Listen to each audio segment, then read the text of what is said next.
یہ کہانی بغداد کے ایک شخص یونس کی ہے۔ یونس جوانی سے ہی دنیا کی رنگینیوں میں گم ہو گیا تھا۔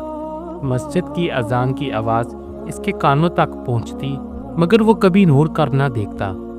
دوست احباب کے ساتھ کہہ کے محفلیں اور عیش و عشرت اس کی زندگی کا حصہ بن چکے تھے۔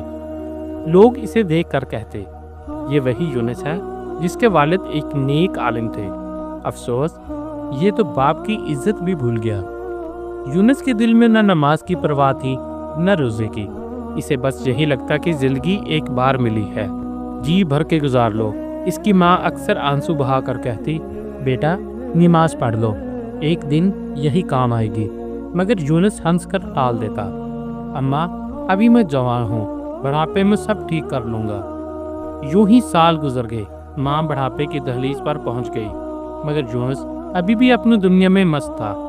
کبھی کبھار قبرستان کے پاس سے گزرتا تو دل ہلکا سا لرزتا، مگر فوراً دوستوں کی باتوں اور دنیا کے شور میں وہ لرزہ دب جاتا۔ یونس کی ماں کے لبوں پر ایک دعا ہمیشہ رہتی تھی، اے اللہ میرے بیٹے کو ایک سجدہ ایسا نصیب کر دینا جو اس کی پوری زندگی کے گناہ دھو ڈالے۔ پھر اچانک یونس کی زندگی کے عیش و عشرت والے دن بکھر گئے۔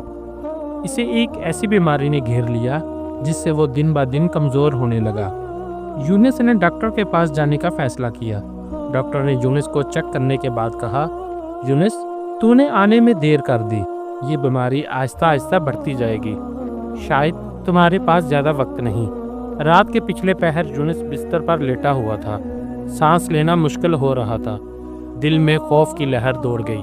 اس نے اپنی ماں کو پکارا، اماں میرا دل گھبرا رہا ہے، لگتا ہے موت قریب ہے۔ کمرے کی خاموش دیواریں، ماں کے لرزتے ہاتھ اور اس کی آنکھوں میں چھپے آنسو، سب کچھ اس کے دل کو ہلانے لگے۔ یونس کی ماں نے آنسو صاف کرتے ہوئے کہا، بیٹا ساری زندگی گزر گئی، کبھی اللہ کے حضور جھکے نہیں، مگر ابھی وقت ہے سجدے میں گر جا، شاید اللہ تجھے معاف کر دے۔ یونس نے کمزور آواز میں کہا، اماں میرے پاؤں میرا ساتھ نہیں دے رہے۔ یونس کی ماں نے سہارا دیا۔ یونس نے بڑی مشکل سے بستر سے اٹھ کر جائے نماز پر قدم رکھا۔ وہ زبان سے کلمہ پڑھنے لگا، ہونٹ کانپ رہے تھے، آنکھوں سے آنسو بہہ رہے تھے۔